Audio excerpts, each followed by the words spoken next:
자, 이게 읽기, 쓰기, 듣기, 말하기인데 쓰기는 장문, 읽기는 독서, 말하기, 듣기는 화법인지 아시죠? 자, 일단 독서, 화법, 장문의 개념 정리가 좀 필요한 단원이기 때문에 얘는 개념 정리 차원에서 같이 한번 보도록 하겠습니다. 일단 대단원 길잡이 좀 가볼게요. 이게 줄글로 있다 보니까 개념이 잘 안 보이는데 여러분 수학 교과서를 봐도요. 등차 수열의 정의 우리가 문제집에 요점 정리된 것처럼 되어 있지 않고 등차 수열은 한간의 차가 같은 수열이다 이렇게 언어적으로 풀어 써지잖아요. 그렇게 언어적으로 풀어 써진 거에서 핵심 개념을 찾아내는 능력도 중요하고 그래서 차근차근 볼 건데 글을 읽고 쓰는 행위 독서와 장문에 대한 정의예요. 첫 번째, 소통이에요. 사회적 상호작용 과정이라고 풀었을 수 있습니다. 기억하세요. 독서 장문의 정의 1. 소통, 사회적 상호작용. 자, 그럼 구체적으로 독자는 어떤 과정을 거치는지, 즉 여기는 독서의 과정이라는 개념이에요. 어떻게 독서 과정을 가져가냐면 여기 나와 있죠. 읽기 전에, 중에, 읽은 후에 세 가지 과정으로 나눠서 하는 활동들이 있어요. 두 번째, 그렇게 독서의 결과 네 번째, 자신의 생각을 다른 사람과 공유하기 위해서 화법, 말하고 또는 장문, 글을 쓰게 되는 거죠. 다시, 그래서 1단원의 1단락의 주제는 독서 장문의 정의 1, 소통, 즉 사회적 상호작용이고 좀 더 구체적으로 독서의 과정은 읽기 전종호 과정을 거쳐서 글을 읽고 장문은 자신의 생각을 표현하는 것이기 때문에 그래서 우리는 5, 책임감이 필요하다는 얘기를 한 거고요. 두 번째, 찬성과 반대는요. 화법에서 토론 같은 것들이 될 수도 있겠고 혹은 논쟁이 될 수도 있겠죠. 자, 그러면 논쟁이 되기 위해서는 논리적인 정보의 구조를 갖추고 있어야 되는데 그건 바로 주장과 근거라는 구조로 이루어져 있구나. 그걸 바탕으로 설득하는 것이고 아까도 얘기했지만 이 논설문 성격도 사회적 상호작용입니다. 자, 그래서 지금까지 나온 내용들을 바탕으로 볼 텐데 아까도 나와 있지만 첫 번째 1단락은 좀 설명문적인 성격인 얘기를 한 거고요. 두 번째는 논설문의 성격을 얘기한 겁니다. 말 나온 김에 정리하자면은 논설문의 기본 구조는 주장 플러스 근거고요. 설명문은요. 과거의 기준으로는 정태, 동태 같은 게 있어요. 무슨 얘기냐면 정은 멈춰 있다야. 예를 들면 예시를 들거나 비교대조 등등이 있고 동태 같은 경우에는 서사라든지 과정이라든지 이런 글의 전개 방식들이 있습니다. 그래서 이건 이제 본문에 나와 있는 내용 가지고 자세히 다루는 게 좋아서 본문에 나와 있는 내용으로 한번 자세히 다뤄보도록 하고요. 아까도 얘기했지만 둘 다 사회적 상호작용 과정이기 때문에 이 사회적 상호작용 과정이라는 워딩을 잘 기억해 놓으십시오. 자, 그러면 읽기 목적에 따라서 우리의 읽기 과정 전, 중, 후 세 단계를 점검 조정해라. 그리고 장문 역시 영향을 고려해서 책임감 있게 글을 써라. 그 다음 논점이죠. 논중구조죠. 논중구조는 뭐라고? 주장 플러스 근거의 논리구조를 분석해서 따져봐라. 까지 얘기가 보이시면 되겠습니다. 그래서 이 정도 개념어들을 다루고 있으니까 이 개념어들 바탕으로 하나씩 이어서 가보도록 하겠습니다. 자, 교과서 페이지 172페이지입니다. 공간이 달라지면 사는 풍경도 달라질까? 자, 먼저 제재 소재부터 녹색 글씨 같이 한번 읽어볼게요. 공간이 달라지면 사는 풍경도 달라질까? 시간의 흐름에 따라 달라진 집의 풍경 변화. 이거는 순서 또는 서사 같은 전개 방식이 쓰일 수 있습니다. 과거에는 개인의 공간과 공공공간 사이에 공간이 존재했으나 이 공간은 그 사이 공간이 소통의 역할이었고 공동체의 기능을 하게 만들었어요. 문제는 오늘날 같은 경우에 사이 공간이 부재해버렸고 결과적으로 사람들이 되게 안 좋은 영향으로 가고 있구나. 즉 과거와 현재의 정보를 비교 대조하는 형태가 될 거예요. 두 번째, 문제를 제기하고 원인을 찾아서 해결책까지 전개할 수도 있겠습니다. 자, 그래서 이거 지금 172페이지 녹색 글씨 필기해 놓으시면 돼요. 여기 필기해야 돼. 글씨가 없어요. 그러면 이거라도 그냥 써놓으세요. 이거라도. 계속해서 볼게. 마을은 여러 집이 이웃하여 살아가는 동네, 즉 공동체 촌락이요. 잘 들어 여러분. 이제 과거에는 마을이 공동체의 의미였다는 거예요. 근데 지금의 우리 마을은 어떤 의미죠? 우리가 길을 건널 때, 길을 다닐 때 아는 사람 얼굴을 처음 아는 사람 중에 확인할 일이 거의 없어졌잖아요. 그런 얘기야. 옛날의 마을은요, 내가 길을 다니면 모르는 사람이 없는 게 정상이야. 지금의 마을은 모르는 사람이 대부분인 게 정상인 거야. 벌써 바뀌었죠. 근데 과거와 현재가 바뀌었습니다. 동시에 과거의 집들을 생각하면 어떻게 돼 있냐면 1층 집들을 할지라도 이렇게 집이 있으면 집이 이렇게 있고 항상 이렇게 마당들이 있었단 말이야. 오케이? 그러면 이제 마당이라는 공간의 의미가 있었죠. 마당과 텃밭이라는 공간. 그러다 보니까 여기서 또 확장이 돼서 마을까지도 확장이 됐던 얘기를 하고 있어요.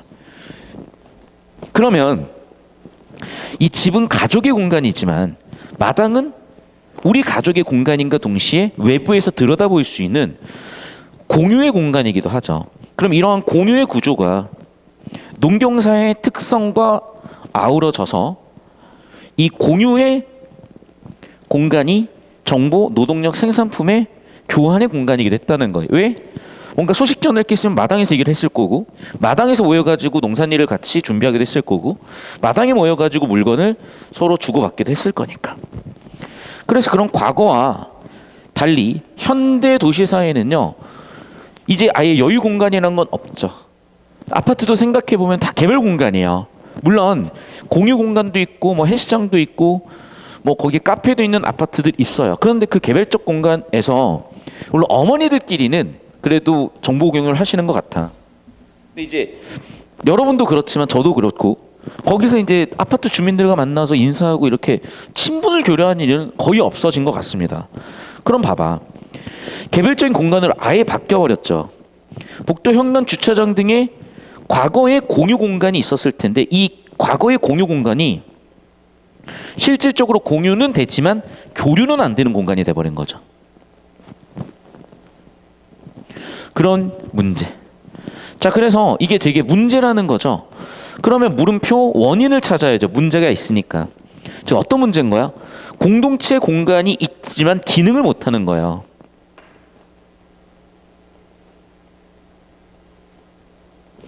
사실 간단한 게 과거에는 그 마을에서 태어나서 나고 자라서 평생을 살았어요. 그리고 아버지 할아버지 때가 있고 친척들도 그 동네 살았을 거고요. 수십 년을 걸쳐서 아는 사람들이 거기에 존재하다 보니까 당연히 공동체로 만들 수밖에 없어. 근데 요즘은 대학을 가면 뭐 서울로 가야 돼요. 뭐 유학도 갑니다. 이사도 많이 다닙니다. 결과적으로 공동체의 인연들이 끊어질 수밖에 없거든. 뭐 그런 얘기가 나오나 한번 계속해서 볼게요. 그 핵심 소재인 마을이 계속 반복되고 있죠. 이렇게 반복되는 게 핵심 소재니까 잘 잡아주세요. 두 가지 속성이 있대. 그럼 두 가지 속성이 넘버 1, 넘버 2를 붙여주시면 정보 처리가 쉬워져요. 우선 첫 번째죠. 뭐라고? 지역사의 기반이야. 관계예요. 물리적으로는 개인 공간, 공공 공간 사이에 중간적 성격의 공간이 정확하게 있어줘야 된다는 거예요. 그게 바로 마을의 특성이라는 겁니다. 그 중간적 성격의 공간이 사회 공간이에요. 즉 마을 특성인 거죠. 자, 그럼 다시 볼게요. 마을은요, 첫 번째 속성 뭐라고? 관계 형성이라는 속성이 있고, 두 번째 속성 뭐라고? 중간, 즉 사이 공간이 있어야 돼요.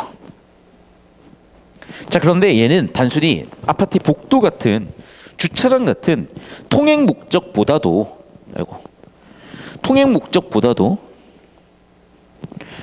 관계 형성의 기능을 해야 돼요. 즉 이 사이 공간을 통해서 관계 형성이 돼야 돼. 근데 이제 그런 일이 없는 거죠. 결과적으로 즉 그 공간을 바탕으로 공동 영역이, 그 공동 영역을 바탕으로 정주성이 형성돼야 되는데 정주성이 지금 형성되지 않는 거죠. 그래서 과거에는요, 집 짓는 게 쉬운 게 아니었어. 물론 요즘에도 전원주택을 이런 식으로 짓죠. 하지만 현재는 이렇게 짓질 않죠. 그래서 과거의 공간의 특성을 보면은 개인이 내가 어디서 살아야지를 정하고, 두 번째, 집을 짓는 사람과 협의하고, 세 번째, 오랜 시간에 걸쳐서 하나하나 집들이 들어서면서 그게 마을이 되고, 그 과정에서 길이 저절로 만들어져요.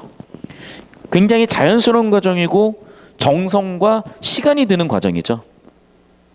그래서 정성을 들이고 시간을 들이는 그런 특성들이 있다는 거야. 그리고 세 번째, 특히 자연스러운 거였어요. 그러다 보니까 막 완전히 난개발 느낌으로 이렇게 집들이 막 들어서는 과정에서 자연스럽게 길이 생겨나는 거예요. 그럼 이 길들은 집들을 따라 생기기 때문에 이렇게 꾸불꾸불할 수밖에 없는 거야. 그러니까 이거를 요즘은 막 계획도시 지어가지고 완전히 이렇게 사각형으로 길을 딱 만들고 여기다가 집을 딱 이렇게 들어서게 만들잖아요. 집들이 이렇게 막 들어서잖아. 그러면은 여기서 얘기하는 바는 뭐냐면 이런 형태의 현대식 집들이 과거에는 오히려 별로라고 느꼈다는 거죠. 계속 봅시다.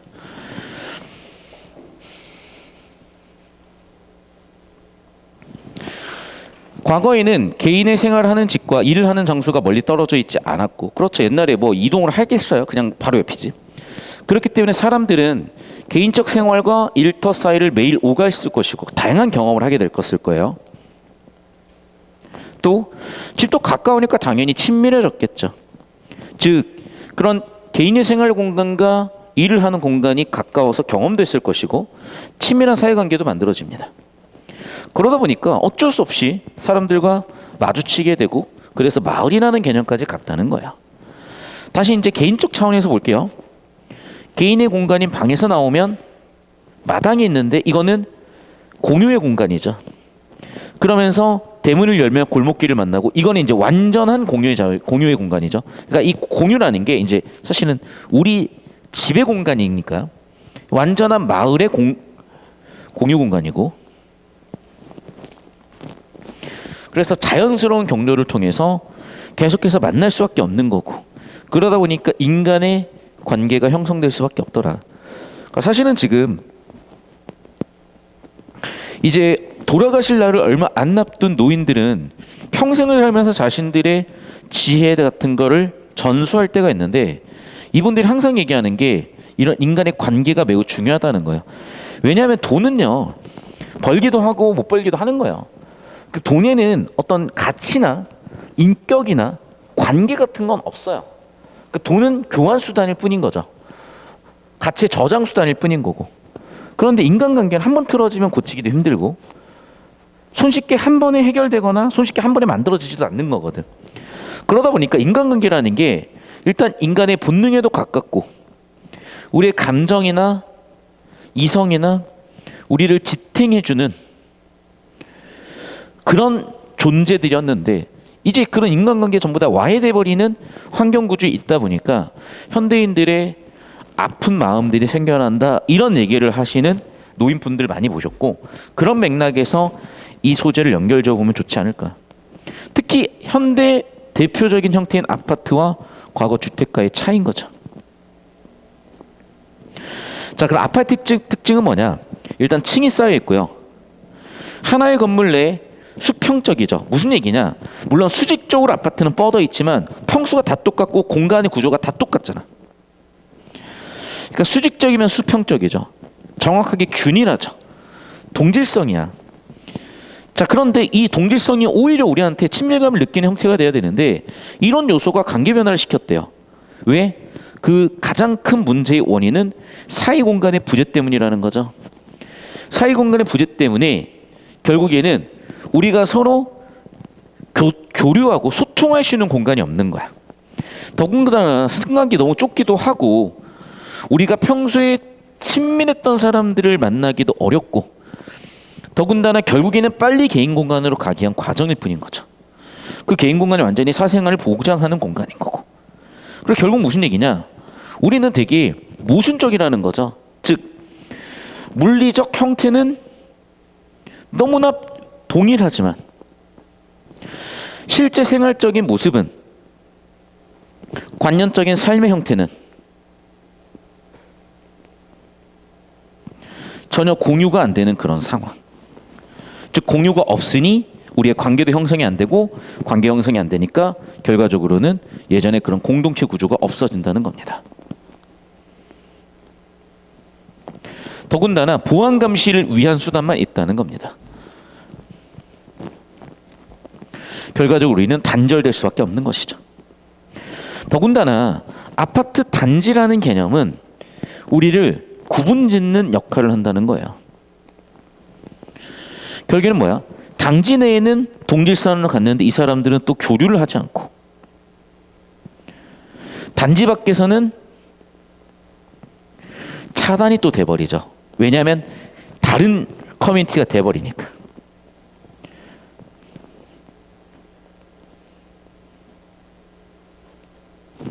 그리고 이런 게 현대인의 개인주의적 성향에 잘 맞아떨어진다는 겁니다. 사실 과거에는 좀 이게 좀 다르긴 했어요. 어떻게 달랐냐면 요즘도 그런 아파트들이 있긴 한데 특히 이제 제주도 같은 경우에 이렇게 1, 2년 살려고 가시는 분들이나 제주도에 기항하시는 분들이 커뮤니티를 육지에서 꾸려서 넘어가시기도 한대요. 그러니까 옛날에 아파트들은 어땠냐면요. 복도식 아파트인 거야. 그러면 아파트를 이렇게 쭉 보잖아. 그러면 예를 들면 뭐 301호, 302호, 303호 그리고 대부분 이 문을 다 열어놔요. 그럼 내가 303호 꼬맹이야. 집에 왔어. 아무도 없어. 근데 302호랑은 이웃사촌이니까 그냥 엄마 없어가지고 왔다 갔다 하다 보면은 여기 옆집 엄마가 엄마 어디 가셨어? 아 그래? 와서 잠깐 놀다 가. 라고 해가지고 얘 밥도 챙겨주겠단 말이야. 이렇게만 했겠어요? 아파트 단지들이 이렇게 있으면은 아파트 단지 가운데 놀이터가 있는 거야. 그럼 놀이터에 모여가지고 꼬맹이들은 놀고 엄마들은 주변에 앉아가지고 애들 이렇게 보고 약간 이런 공유의 공간이 과거에는 있었단 말이야. 물론 요즘도 있는 커뮤니티가 있고 아파트가 있지만 요즘 이제 복도식 아파트도 거의 없어져 버렸고 이렇게 애들이 모여서 노는 공간이 이제는 학원으로 갔지 사실은. 그러니까 막 초등학생들 학원 뺑뺑이 돌린다고 하는데 그게 학원 뺑뺑이가 아니라 보육할 사람이 없는 거야. 부모님이 둘 다 맞벌이 나가시고 그 애를 어디서 키울 거예요? 태권도 사모님이 키우시는 거야. 그러니까 여러분 태권도장 가보면 알겠지만 태권도장에서 태권도를 배우는 게 아닙니다.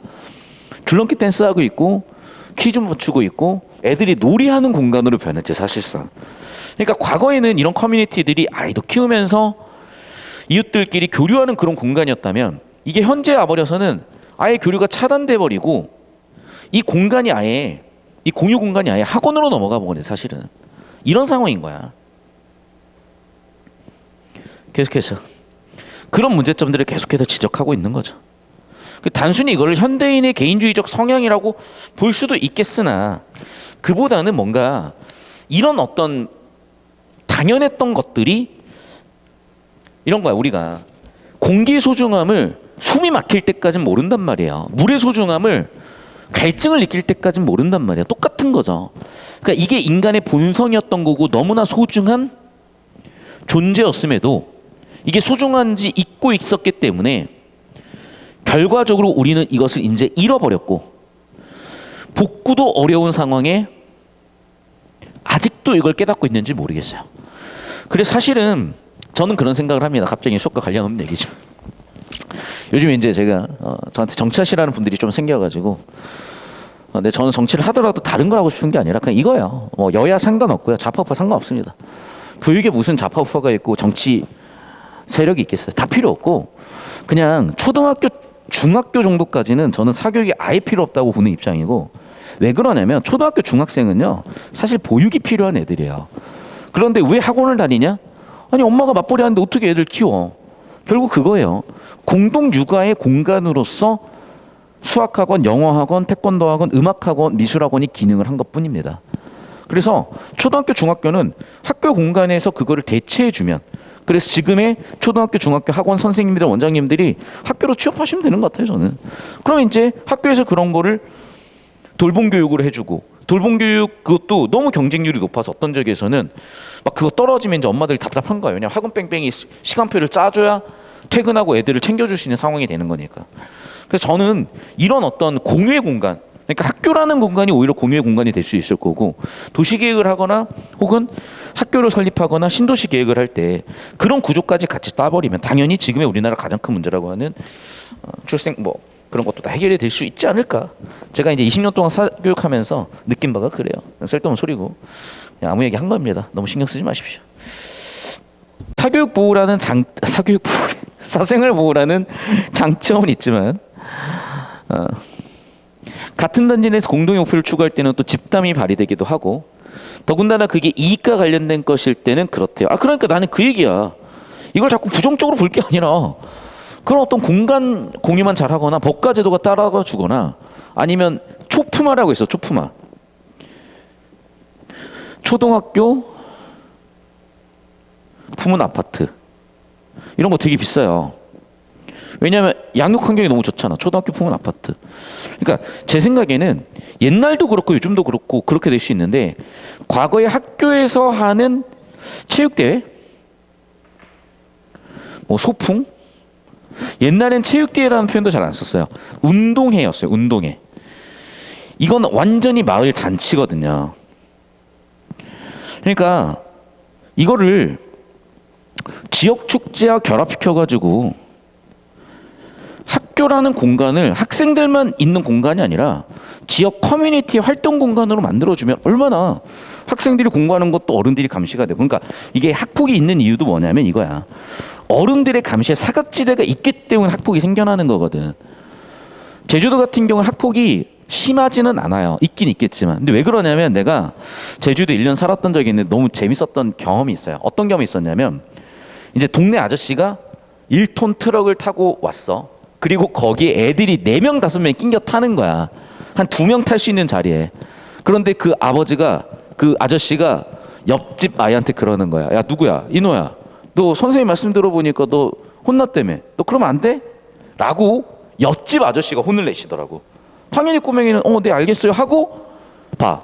어른들의 눈 안에서 또는 어른들의 감시 속에서 애들이 자라나잖아요. 그러다 보니까 아니 이 짓을 해도 될까 안 될까 하지 말자 이렇게 되는 거죠. 어린 아이들이. 그러니까 무슨 얘기냐. 자유를 옥죄다는 게 아니라 애들이 잘못할 수도 있어요. 애들이 학폭 저지를 수도 있다고 나는 봐. 왜? 어리고 모르니까. 하지만 그걸 감시하는 어른의 눈이 있고 관심이 있고 감독받는다는 느낌이 있으면 좋은 행동은 하겠죠. 왜 칭찬 들을 거고 문제되지 않을 거니까. 근데 학폭하는 애들도 그게 문제라는 건 알아. 그런데 감시와 감독과 관심이 없다고 생각이 들면 당연히 학폭 저지르게 되는 거죠. 그러니까 그런 방어들이 왜 없어지는 거냐? 이런 눈들이 없어서인 거고.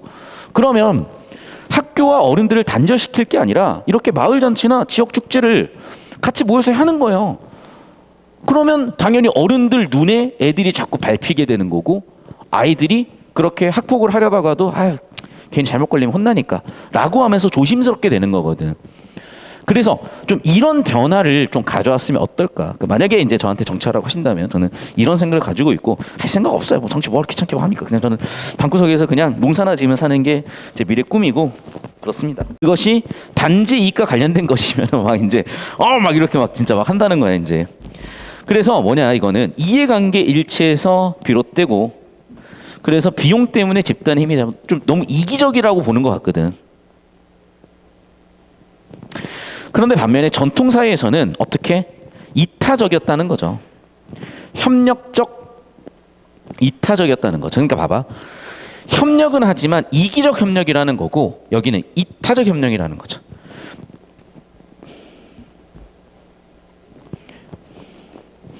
그래서 다시 한번 얘기하지만 과거의 마을은요. 역사가 있고 전통이 있기 때문에 전승되는 문화가 있었으나 이러한 현대의 주거지는 급조된 상업화된 공간이기 때문에 이런 문제가 여기서 발생한다라고 본다는 겁니다. 근데 저는 다시 한번 얘기하지만 그래서 어떻게 할 거야. 이미 그렇게 가고 있는 걸. 이런 대안이 있어야 되지 않을까. 저는 개인적으로 그렇게 생각하고 있었어요. 넘어갑시다. 마지막에 정리해 볼게요. 한 사람 하나의 주공간 차지하는 면적이 증가했음에도 불구하고 그렇죠. 여러분 옛날 집들 안 가봐서 모르는데 옛날 집은 진짜 좁아요.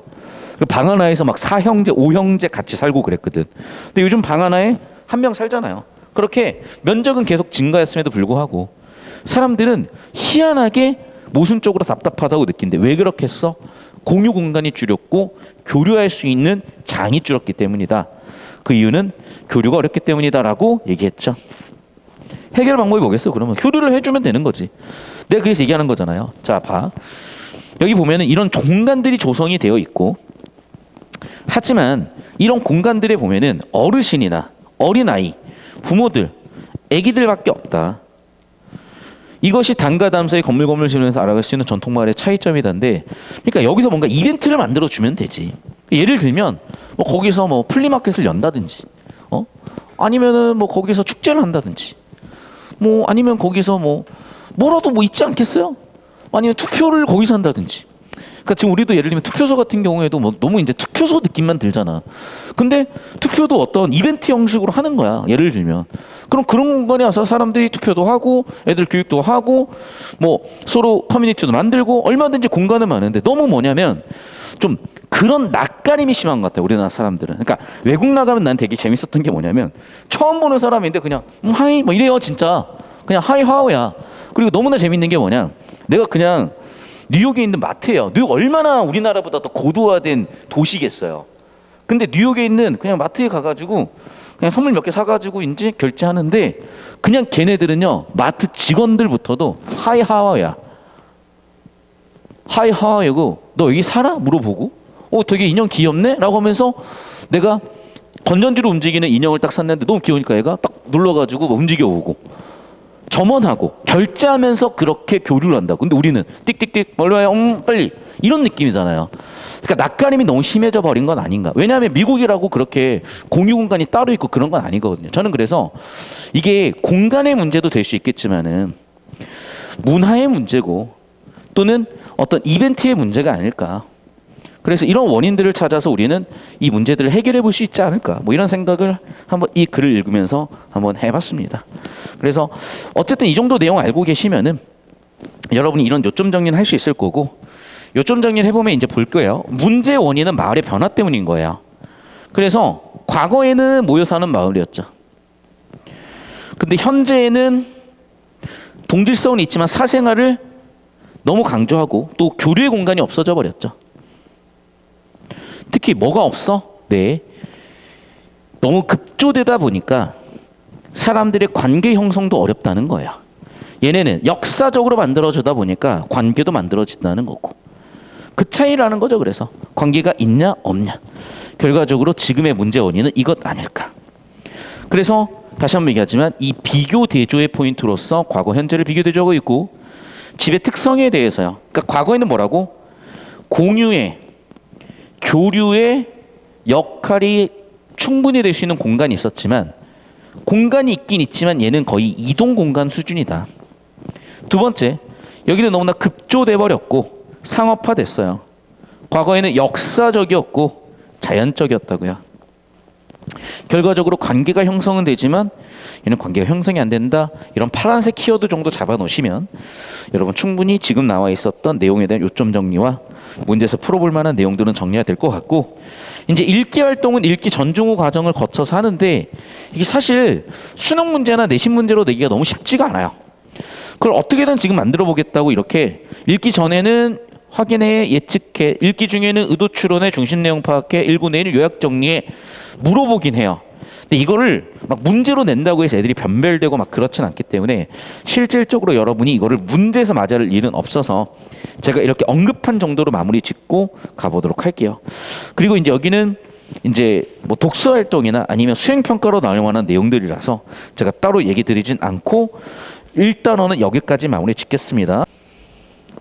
자, 소통하는 글쓰기요. 일단은 여기 나와 있는 내용 한번 볼게. 처음, 라면이 국수나 우동과 다른 점은 면을 한번 튀겨시켰다는 거다. 누가 모르는 사람 있을까? 그래서 뭐 그렇대요. 심지어 그렇대요. 그런데 보이죠?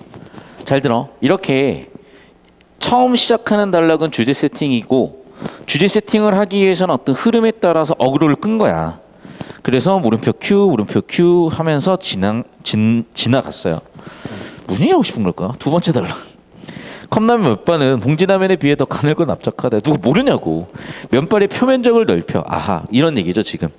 면발의 표면적을 넓히게 되면 뜨거운 물과 닿는 면적이 더 많아지고, 그렇게 되면 뭔가 뜨거운 물에 닿는 면적이 더 넓어지니까 더 빨리 익혀지는 걸까? 더 볼게요. 위쪽의 면은 꽉 짜 빽빽하지만 아랫면은 성글게 엉켜있대. 이는 중량이 아니라 뭐라고? 따뜻한 물은 대류 현상에서 위로 가고 차가운 물은 대류 현상에서 아래로 가는 거잖아. 컵라면 용기에 물을 부으면 위쪽보단 아래쪽이 덜 식을 수밖에 없나 봐. 왜? 그렇죠. 컵라면 이렇게 있어봐. 용기가 이렇게 생겼잖아. 그럼 당연히 뭐 김도 빠져나갈 거고 당장 공기랑 닿아 있는 부분이 이 부분이니까 아마 이 부분이 열을 뺏길 것이고 그러면 위쪽이 빨리 식겠죠. 그러니까 당연히 위쪽이 더 차갑고 아래쪽이 뜨거우니까 대류 현상을 만들어줘야 될 거 아니야. 그런데 면이 아래쪽에 꽉꽉하게 차 있으면 대류를 막아버리는 거죠. 그래서 빡빡하게 차 있지 않게 해결을 하는 거죠. 그래서 그런 컵라면 면발의 형태조차도 과학적 원리를 이용하는구나. 대단하네. 3단락. 컵라면 면발에는 화학적 비밀도 있대요. 그럼 봐봐. 물리적 비밀이라는 거죠. 다시 정리할게요. 이거예요. 지금 자, 요점 정리하면 이렇게 되는 거야. 첫 번째, 컵라면을 익힐 때 뜨거운 물을 넣어. 그러면 뜨거운 물과 닿는 면적이 넘어야죠. 그러니까 면발이 넓은 거예요. 자, 두 번째, 뜨거운 물을 넣게 되면 구조상 위쪽이 차가워지고 아래쪽이 뜨거워 버려요. 그러면 대류 현상이 일어나야 골고루 익을 거기 때문에 그래서 대류 현상을 방해하지 않기 위해서 면발이 아래쪽은 좀 밀도가 덜하고 위쪽은 밀도 있게 만들어주면 아래쪽에 뜨거운 물들이 치고 올라올 수 있는 틈새가 만들어지지 않겠어요? 그런 얘기를 하겠구나. 두 가지입니다. 첫 번째, 면발을 넓게 만들어서 뜨거운 온도를 더 빨리 전달할 수 있게. 두 번째는 대류 현상이 일어날 수 있게. 자, 그럼 화학적 비밀도 있대요. 화학적 비밀 뭘까? 전분이 더 많답니다. 왜 전분이 더 많지? 자, 전분은 알파한 것인데 밀가루에는 전분의 단백질 포함한 뭐 글루타민 뭐 이런 거 아니야? 아무튼 그런 게 있나 봐. 면에 이런 성분을 빼고 순수한 전분을 높이게 되면 그만 알파가 빨리 일어나고 그러면 알파가 빨리 일어나니까 뜨거운 물을 부었을 때 복원되는 시간도 훨씬 빨라진대요. 화학적으로 봤을 때 뭐라고? 네, 전분의 비율을 높여주면 훨씬 익는 속도도 줄어드니까 컵라면 상황에 더 맞겠죠. 그런데 너무 많아져도 문제가 왜? 불어 터지니까. 그래서 어떻게? 3분이 딱 적당한 균형점이라는 거죠. 그래서 컵라면도 왜 3분이고 왜 면발이 그렇게 생겼는지 과학적 원리를 설명하기 위한 글이구나. 자, 그럼 봐봐. 이제 얘를 가지고 수능 문제나 내신 문제로 나오는 게 이런 겁니다. 주제가 뭐냐고 묻는다고요. 주제는 1번 뭐라고요? 과학적 원리야. 자, 그럼 좀 더 구체적으로 살펴볼게. 누구의 과학적 원리? 대상인 컵라면의 과학적 원리. 자, 그럼 과학적 원리는 대표적으로 뭐가 있었어요? 첫 번째, 물리적인 원리가 있었고 화학적 원리가 있었죠. 됐죠? 이 정도 정리해 보시면 충분하겠고. 자, 아까 제가 설명했었죠. 글쓰기 과정을 아까 교과서는 4가지였는데 여기 교과서는 5가지야. 그래서 교과서마다 이게 좀 달라요. 첫 번째, 먼저 계획하고요. 글 쓸 때는. 두 번째, 계획에 따라서 필요한 정보를 먼저 수집하고 생성해요. 그러면 글을 쓰는 게 아니라 개요를 짜거나 논리 구조를 잡고요. 그리고 글을 표현하는 게 4단계고 글을 표현했으면 마지막 5단계 고쳐쓰기입니다. 그래서 이게 교육과정에 들어가 있는 기본적인 5단계예요. 아마 딱 5개 성질로 내기 편하겠죠. 그 기억을 해주시고 먼저 계획하고 내용을 수집하고 생성하고 그 다음에 논리적으로 개요 조직을 한 다음에 글로 표현하고 틀린 건 없는지 뺄 건 없는지 추가할 건 없는지 고쳐쓰기까지 가는 과정으로 정리해 오시면 아마 5개 선지 정리하는 건 딱 활용이 될 것 같고, 나머지 학습 활동은 딱히 문제로 낼 만한 내용들은 없어가지고 쭉 넘어가서 이제 196페이지 3단원 가겠습니다. 196페이지 화법이고요. 세상을 바꾸는 토론에 대한 화법입니다. 자, 소단원 안에 좀 읽어볼게요. 소단원은 토론의 기본적인 원리, 쟁점, 논증을 익혀서 합리적인 의사소통의 방식을 배우고 어떻게 비판하고 어떻게 논리적으로 설득할 것인지를 구조적으로 배울 겁니다. 넘어갈게요. 자, 그럼 봐봐. 토론이 필요한 상황을 찾아서 한번 써보래. 한번 해보래. 자, 지금 고민이 있죠. 체력 저하 문제가 있죠. 그럼 답을 찾아가야 될 거 아니야. 답을 찾아가야 될 거 아니야. 그럼 토론하는 과정에서 답을 찾을 수가 있겠구나. 근데 봐봐. 이 사람은 가격 상승을 금지해서 해결하겠다고 했는데 다시 한번 이거를 문제 제기하고 있죠. 의견 충돌이 나는 거죠. 그럼 봐. 지금 토론과 토의의 차이점인 거거든요. 잘 봐. 토의는 가와 나 같은 거야. 토의는 뭐냐면 같이 합의도 해보고 해법도 모색해보는 거고, 토의, 의견을 나누는 거예요. 토론은 찬반으로 갈리는 거예요. 그래서 뭐 하는 거야? 논쟁하는 거야. 논쟁. 자, 토의, 토론 구분하세요. 토의는 서로의 의견을 확인하는 거고요. 토론은 논쟁을 확인하는 거예요. 그래서 토의의 목표는 의견을 확인하고 끝나는 게 아니라 합의 해결책까지 보통 가는 게 토의의 목표고요. 토론의 목표는 합의가 안 돼요. 보통은. 왜? 찬반 논쟁에서 보통 논박하는 구조로 끝나거든. 이해됐어요? 여기까지? 그러니까 토론과 토의의 차이점 정리하면 토의, 의견을 합의하는 과정이다. 토론, 논쟁하는 찬반 논쟁의 과정이다. 되셨죠?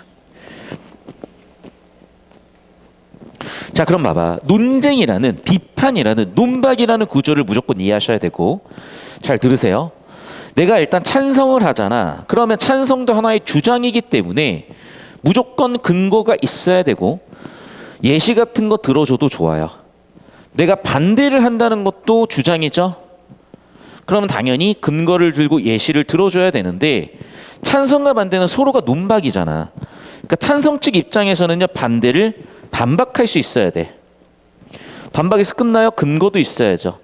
반대로 반대 입장에서도 찬성을 반박할 수 있어야 되고 근거가 있어야 되는 겁니다. 그래서 일반적인 토론의 구조는 이런 구조로 이루어져 있고, 그렇다고 토론을 마음껏 마음대로 할 수는 없기 때문에 토론도 토론의 양식이 존재하고 그 순서 절차에 대해서는 차근차근 배우게 될 거예요. 자, 그래서 볼게. 다음 활동을 하면 정책 토론의 논제와 필수 쟁점. 논제라는 게 논리적 제목 또는 논리적 제재, 논리적 소재, 논리적 가장 중요한 소재, 필수 쟁점 무엇인지 볼게요. 민주주의 사회는 국민의 참제, 참여 권리를 보장한다. 자, 일단락 무슨 얘기? 누구나 알고 있는 전제를 깔았죠. 그래서 도입을 하려는 거야. 그러한 권리를 한마디로 참정권이라고 하는데, 그러면 그런 권리 보장 어떻게 한다? 선거로서 실현된다는 거예요. 즉, 이 전제의 실현은 선거래. 선거에 대한 정의를 했죠. 그럼 어떻게 해야 돼? 높은 투표를 얻어야 되고 민주주의 정당성 확보가 된대요. 이거 기출 문제야. 그러니까 교과서 내용을 기출로 재해석한 거예요. 그래서 여러분이 교과서 내용을 받으시는 건 당연히 도움이 됩니다. 수능에서도. 2단락. 선거투표제도에는 투표권 행사를 투표자 자유의사에 맡기는 자유투표제도 있고요. 너 무조건 해야 돼라는 의무투표제도 있대요. 우리나라는 자유투표제입니다. 문제가 있죠? 투표율이 너무 낮다는 문제. 이 매우 낮은 문제 어떻게 해결해야 돼? 의무투표제를 하면 누구나 투표해야 되겠죠. 하지만 아니 내 자유의사가 민주주의의 목표에 맞는데 라는 의견이 대립 중인 거죠. 3단락. 의무투표제를 도입하자는 측. 자, 찬성이라고 해볼게요. 얘는 근거로서 낮은 투표율이 정당성 확보하지 못한다. 근거 1이죠. 또 근거 2겠죠. 의무투표제 강제성과 법적 제재가 투표율을 높인다. 그리고 근거 3번째는요. 정치인들이 모든 사람들이 투표에 참여하니까 권력자들뿐만 아니라 소외된 사람들도 챙길 것이다. 자, 반면 4단락이요. 의무투표제에 반대하는 입장도 근거가 있겠죠. 첫 번째는요. 근거 1. 우리가 대표성 훼손만큼의 투표율이 문제가 되는 상황은 아니다. 두 번째, 지금의 정치 상황은 투표율의 문제가 아니라 신뢰 회복의 문제다. 또한 대안도 존재한다. 또한 한계도 있을 텐데 근거 3은 상대방에 대한 비판이죠. 오히려 투표율이 높기 때문에 우리 마음대로 해버릴게요 라는 부작용이 생길 수 있다는 겁니다. 동시에 내가 잘 모르는데 의무투표제니까 그냥 아무나 막 찍어버리면 오히려 민주주의 근본 정신에 훼손될 수도 있다는 거죠. 그래서 이런 논박구조 잘 잡아주시면 좋습니다. 되셨죠? 그럼 봐봐. 여기 나와 있는 논박구조를요. 이렇게 찬성과 반대 입장으로 나눴고 봐. 찬성은 주장이죠. 반대도 주장이죠. 근거가 3개씩 있었죠. 근거 1, 2, 3. 근거 1, 2, 3. 이렇게 뒷받침하는 근거로서 논리구조를 잡으라는 형태로 출제가 되고요. 실제로 수능 문제도 이렇게 논리구조 재구성해서 여러분이 얘를 써주셔야 문제풀이가 되게 수월해지는 형태이기 때문에 이거는 쭉 쓰셔야 되는데 다 쓸 시간은 없으니까 제가 현관펜 친 것만 써주세요. 낮은 투표율, 정당성 문제. 낮은 투표율, 정당성 문제. 의무투표제, 투표율 높아. 정치 소외계층 관심. 낮은 투표율. 다시. 대표성 괜찮아. 두 번째. 신뢰 회복이 더 중요해. 세 번째. 투표율이 높으니까 얘네들 아나무인이고 왜곡될 수도 있어.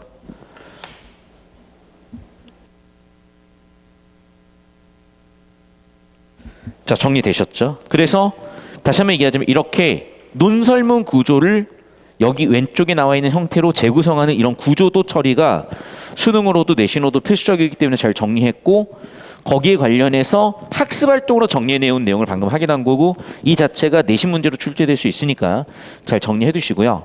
잠깐 여기 개념 정리 좀 현관펜 치고 갈게요. 자, 논제라는 건 뭐냐면 논은 토론이에요. 토론. 혹은 논쟁이에요. 제는 대표 소재야. 제재예요. 그래서 됐죠. 그러면 결국 뭐야? 토론과 논쟁의 대표 소재라는 얘기야. 쉽게 얘기하면. 그래서 토론과 논쟁의 대표 소재. 자, 그러면 그런 논제에는 팩트가 있고 옳고 그름 가치 판단이 있다는 거예요.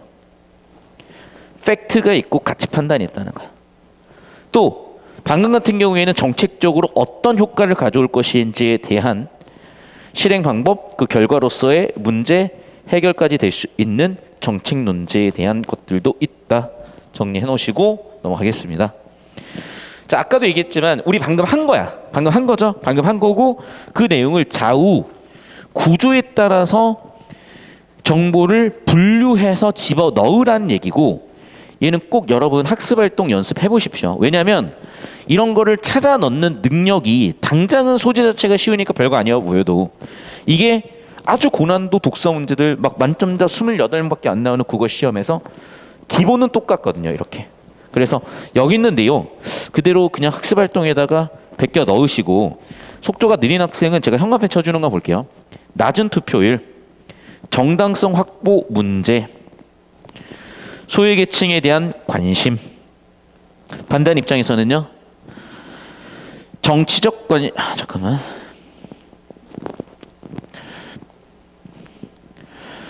다른 해결 방안이 있음. 이 정도 정리해 놓으시면 되겠습니다.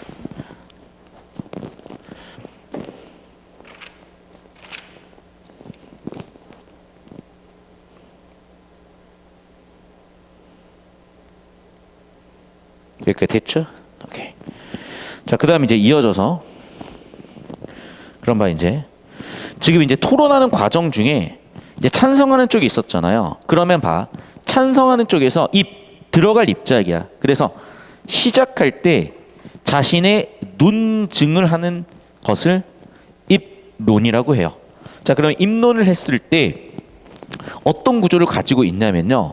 제일 중요한 건 첫 번째, 주장이 있어야 되고 근거가 있어야 되는데 주장을 밑도 끝도 없이 들어오기가 좀 애매하면 때때로 현황 같은 도입부를 제시하고요. 근거를 뒷받침하기 위해서 예시가 들어오는 경우도 있어요. 가끔씩 주장과 근거를 연결하기 위한 전제가 들어오기도 합니다. 하나 더. 옛날 서울대 논술, 연세대 논술 같은 문과 논술 살아있던 시절에는요. 예상가는 반론과 그 반론에 대한 재반박 구조가 서울대 논술에서는 없으면 감점이었고 연세대 논술에서는 있으면 가점이었거든요. 그래서 이 논박 구조까지 잘 눈여겨 봐두시고, 자 그럼 차근차근 가볼게. 투표에 대한 정의를 했는데 봐, 권리다, 정의다. 근데 굳이 이 정보를 끌고 온 거는 도입이고 전제라고 볼 수가 있어요. 그런데 우리나라 평균 투표율은 우리나라 현황 제시하고 있죠. 현황이 어때? 문제가 많죠. 그럼 문제 대안이 있어야죠. 그래서 봐, 문제 제기를 근거로 주장하는 거죠. 자, 그럼 의무투표제라는 걸 처음 보는 사람들이 많으니까 의무투표제에 대한 정의를 다뤄주고 그러면서 자신의 주장을 명확하게 밝혀주셔야 돼요. 저는 의무투표제 찬성이라는 겁니다. 자, 그럼 근거 첫 번째인데요. 우리나라 투표율은 낮다 보니까 정당성도 문제가 돼. 즉 문제점을 근거로 주장을 하고 있습니다. 실제로 18, 19, 20대 통선의 투표율은 매우 절반도 안 된다는 거야. 자, 그럼 봐봐. 이건 뭐니? 실제로라는 말은 그냥 예시 근거죠. 제가 얘기한 대로 보세요. 주장, 근거, 예시야. 주장, 근거, 예시야. 이렇게 논리 구조를 갖추고 있으니까 이게 지금 제가 빨간색 밑줄을 그어놓은 논중 구성인 겁니다. 이게 바로. 되셨죠? 계속해서 그 다음 문제. 두 번째 근거죠. 의무투표제는 현실적으로 투표율을 증가시킬 수 있는 장점이 있다. 장점을 근거로 들었습니다. 야, 뭐 무조건 해? 아니, 예시가 있는데 여기도 보면 알겠지만 주장, 근거, 예시 구조를 갖고 있습니다. 그리고 그 예시는 벨기에 예시뿐만 아니라 호주의 예시도 있군요.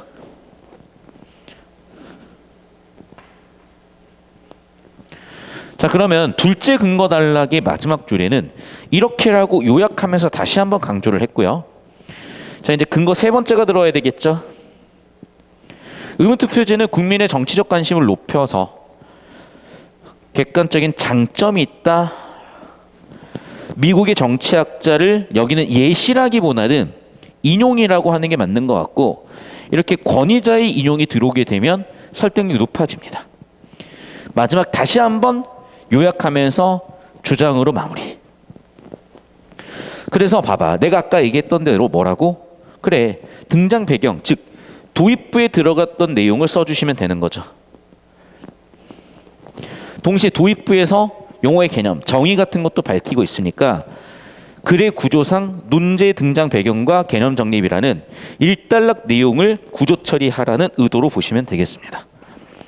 자, 그럼 하나 더 볼게. 이제 여기에 정의를 또 세 가지로 나눠놨어요. 자, 사전이냐, 아니면 법적으로 강제성 있는 거냐, 아니면 전문성 있는 정보인 거냐, 세 가지 나눠놨으니까 얘도 잘 보시고. 자, 그럼 봐봐. 여기서 끝나는 게 아니라 봐, 논증 구조 처리를 통해서 정보 처리를 연습시키잖아요. 그럼 봐, 지금 현황에 대해서 얘기하고 그 현황 문제를 해결하기 위한 해결책 제시, 그러면 어떤 장점이 있는지까지도 정리되어 있습니다. 자, 그럼 문제 심각해 뭡니까? 투표율이 낮아서 정당성 문제가 생긴다. 어떻게 해결할 것이냐?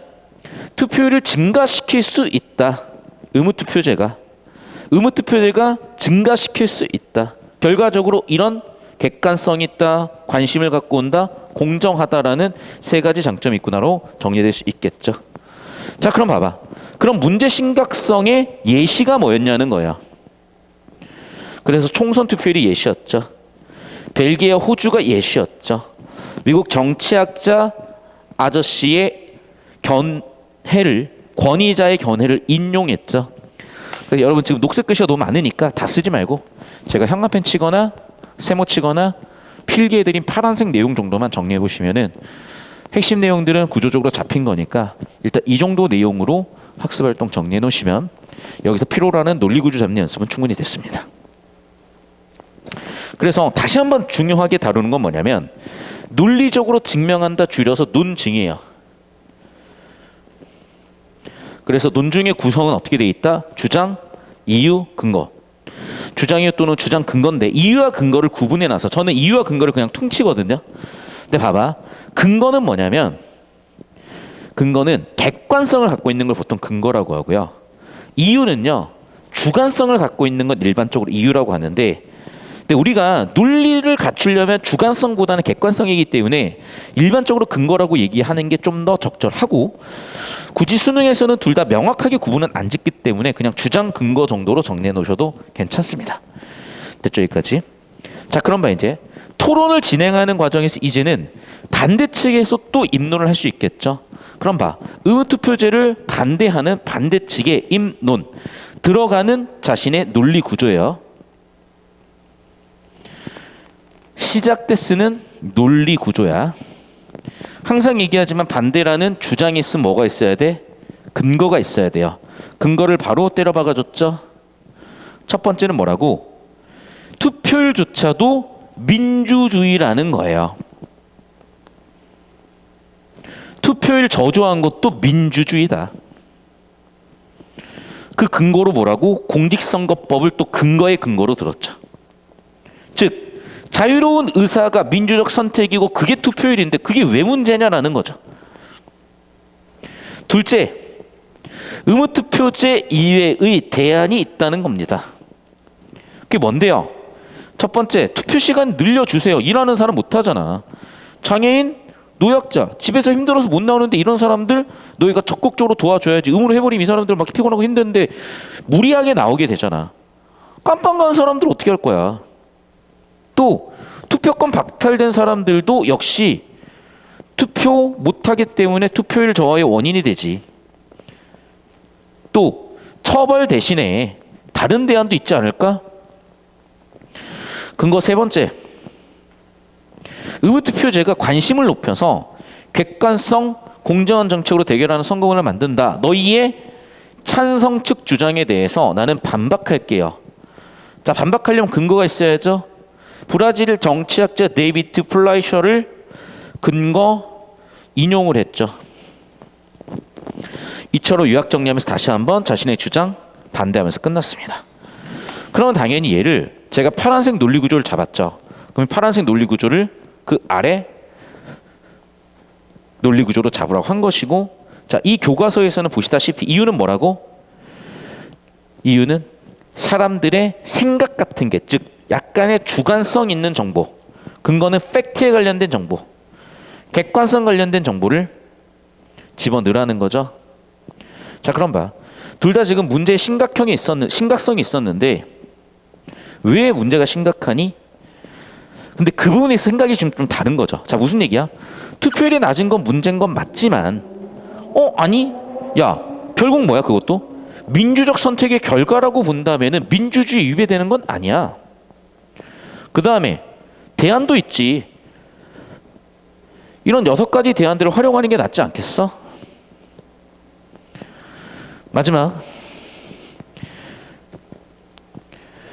너희 의무투표제에 대해서는 한계가 있을 수 있어 라고 하면서 상대방을 비판하면서 정리가 됐습니다. 이 정도 정리하시면 되겠고, 넘어갈게요. 자, 그래서 이제는 여러분이 이제 학교에서 모든 활동을 하는 내용들을 정리하라는 거고, 그건 여러분이 이제 학교에서 아마 활동을 하실 텐데, 잘 들어. 이걸 이제 외워서 출제시킨 학교들이 있을 수는 있어요. 그러니까 되게 복잡해 보이는데 별거 없고 한번 설명 들으면 되긴 해. 근데 외우라고 내는 학교들이 있으면 그때 외우시면 돼요. 자, 설명을 할게요. 봐봐. 일단 토론을 시작할 거 아니야. 그럼 순서를 정해줘야 돼. 안 그러면 서로 얘기하느라 정신없어요. 그럼 보통 토론이 어떻게 돼? 이렇게 돼. 우리 백분 토론 같은 거 봐도 사회자에 있고요. 패널들이 뭐 3명 오는 경우는 있지. 일반적으로 2명이 오죠. 찬성 2명, 반대 2명이야. 그럼 각자 역할이 있는 거야. 어떤 역할이 있냐? 첫 번째. 자, 일단은요. 제1토론자, 찬성 측 제1토론자가 먼저 입론으로 시작을 합니다. 그러면 거기에 대해서 반박할 수 있는 기회를 줘요. 자, 이제 두 번째는 반대쪽 입론을 해야죠. 그럼 찬성 측에서 또 반대할 수 있는 기회를 줍니다. 두 번째, 제2토론자 지금까지 입론 안 했죠? 이제 그러면 찬성 측 다시 제2토론자 입론을 기회를 주고요. 반대 측 1이 입론 아까 했으니까 반대할 수 있는 기회를 주고, 이번에는 다시 반대 측 제2토론자 입론하면 다시 제2토론자가 반대하고, 그럼 지금까지 나온 내용들에 대해서 제1토론자가 반론, 거기에 대한 잠깐만 반대 신문. 지금 반대 신문이 끝났으니까 이제 지금까지 나온 내용에 대한 반박, 다시 또 반박, 다시 또 반박, 다시 또 반박. 약간 이런 흐름이야. 그런데 그냥 외우면 다 까먹어요. 그러니까 이 표를 바탕으로 흐름을 생각하면 좀 더 외우기 쉬워지니까, 이거 내는 선생님들은 제가 거의 못 봤지만 근데 내잖아요. 변별하기 너무 쉽죠. 이거 어떻게 다 외워요, 애들이. 그러니까 혹시라도 선생님들이 내시겠다 느낌이 잡히시면 지금 같은 흐름을 반복해서 손으로 쓰다 보면요, 자연스레 외워질 거야. 간단하다니까. 봐봐. 2명 있는 거야. 먼저 찬성 측에서 자신 입론을 해. 그럼 반대 측 2번이 반박해. 그 다음에 이제 다시 반대 측 1번이 자기 주장해. 그러면 찬성 측 2번 놀고 있다가 뭐 할 게 없잖아요. 그럼 반대해. 자, 그럼 이제 1 다시 봐. 1 반박, 1 반박. 그럼 이제 얘도 입론해야죠. 얘 입론했어? 얘는 반론한 적이 없잖아. 그러니까 반대 신문하고, 또 얘도 입론한 적 없죠? 얘 입론하고, 얘도 반대 신문 한 적 없으니까 반대 신문하고. 이렇게 보면 알겠지만 역할과 분량과 순서를 규정해서 각자의 역할들이 그래도 균일하게 될 수 있게끔, 즉 각각 입론 한 번, 반대 신문 한 번, 반론 한 번, 입론 한 번, 반대 신문 한 번, 반론 한 번, 입론 한 번, 반대 신문, 반론, 입론, 반대 신문, 반론, 이렇게 각각 얘기를 한 번씩 주는 거고, 순서를 딱 정해서 엉키지 않게, 난장판 되지 않게 해주는 거예요. 여기까지 되셨죠? 정리하셨으면 여기까지 마무리하면 되겠고, 나머지는 딱히 뭐 내신에서 다룰 만한 내용이 없기 때문에 정리해 보시면 충분하겠습니다. 나머지는요, 뭐 딱히 주장한 건 없는데, 이 개념어를 대단한 마무리 214페이지에서 정리하고 있어서 이 개념어 정리만 하고 좀 가도록 할게요. 독서 개념어가 몇 개 없는데, 몇 개 없으니까 좀 주목하게 볼 건데, 일단 목적과 특성에 따라서 읽기 방법이 조정된다. 1. 목적, 2. 특성. 두 번째, 읽기에 대한 정의는 뭐라고? 사회적 상호작용 과정이다. 2글자로 하면은 소통이다. 세 번째, 장문의 정의라고 할 수 있겠는데, 장문의 정의는 뭐다? 의미에 대한 소통이다. 자, 그 다음에 우리 아까 다뤘었던 비문학 소재 기억나죠? 과거와 현재의 차이. 소통을 할 수 있는 사회 공간의 유무라는 거죠. 그러네. 소통이 이 소재로 이어지는 교과서 구조라는 게 보였네요.